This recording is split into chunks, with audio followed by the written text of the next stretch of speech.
Antbai died. It felt as though the world had lost something ancient. She wasn't just family, she was a force. The kind of woman whose name carried weight, whose prayers stretched across oceans. She raised more than children. She raised stories, spoke in proverbs, cooked with spirits. They said she passed in her sleep, peacefully. That's what the nurse told us. But it didn't feel peaceful, not to me. We traveled to her village in the northeast region for the funeral. I hadn't been back in years. The same red earth roads welcomed us, but the village felt older, quieter, like it was watching. Her house stood at the edge, where the forest begins. The white walls were faded, and the roof rusted. I remembered how it used to glow with her laughter, with her voice. Now, it just sat heavy and silent, like it remembered too much. As soon as I stepped through the gate, the air shifted, still, thicker. Inside, nothing had changed. Her slippers waited by the door. A bowl of dried lavender still sat in the hallway. Photos of her lined the walls, crooked now, staring down like silent witnesses. Her in a batik, her smiling, her holding a baby, full of secrets. I wandered the house, half expecting to hear her humming or praying softly, as she always did. But there was nothing, just dust dancing in the light. She didn't like people entering her room, my uncle said. Even after she passed, we left it alone. I should have taken that as a warning. After the funeral, the house was full. Everyone needed a place to sleep. An elder suggested the master bedroom, Aunt Bai's room. The moment they said it, my skin prickled, but I nodded. You don't say no when an elder offers you a bed, even if it once belonged to someone who spoke to spirits. The door creaked as I opened it. The room was dim. The curtains swayed, even though the windows were closed. And the smell of lavender, talcum powder, and something else, bitter, ancient. I couldn't place it, but it made my tongue dry. Her Bible still sat on the nightstand, open to the Psalms, a red hibiscus marking the page.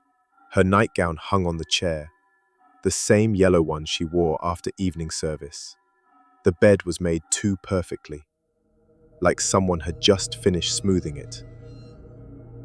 I didn't unpack, just sat on the edge of the bed, trying to quiet the pounding in my chest. Then I saw it, the mirror. Tall, draped in lace, only half exposed. My reflection didn't move quite right. It looked delayed, like it was watching me, not copying me. I told myself I was tired, grieving. I turned off the light and lay down, careful not to disturb the bed. The mattress sighed beneath me. I stared up into the dark. Time slowed. Minutes felt like hours. Then I felt it. A shift. A weight. The bed dipped beside me, gently but unmistakably, as if someone had just lain down next to me. I turned. No one was there, but the space beside me was sunken, still warm. I sat up, heart pounding. That smell returned, stronger now. Lavender,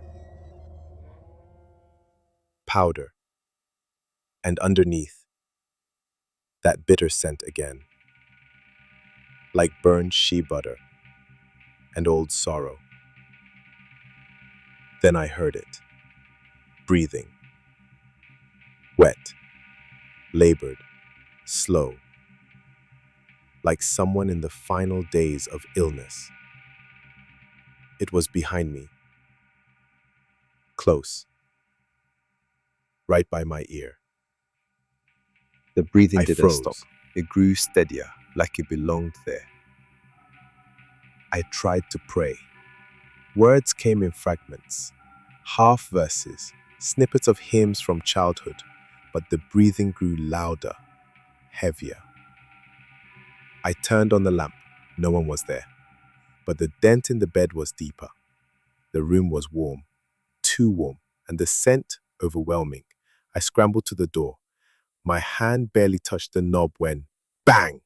The door slammed shut, hard. Not a breeze, not an accident. Behind me. The breathing again. This time, not angry, sad, deep, like mourning something long lost. I clutched the Bible and backed into a corner. I prayed louder, switching between Twi and English like a child calling every parent at once. The light flickered. Once. Twice. Then held. The bed creaked. Again. Like someone had just laid down. The breathing returned. Softer now. Rhythmic. Almost comforting. But that comfort chilled me more than fear. It felt like whatever it was had returned, had reclaimed its space. I must have drifted into sleep. Somehow, I woke to morning light leaking through the curtains. A knock. It's morning, my uncle said. Are you all right? I opened the door slowly. My legs barely held me. He looked at me, eyes wide. You slept in her room. I nodded, exhausted. He swallowed. She came to me, in a dream. I stared at him, heart still racing.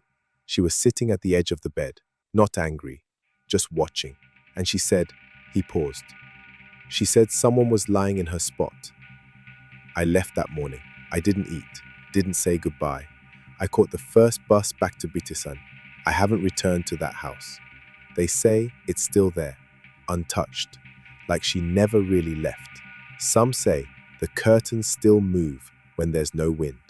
Some say she still breathes through the walls. Some say she's waiting. Not me. I'll never sleep in that room again.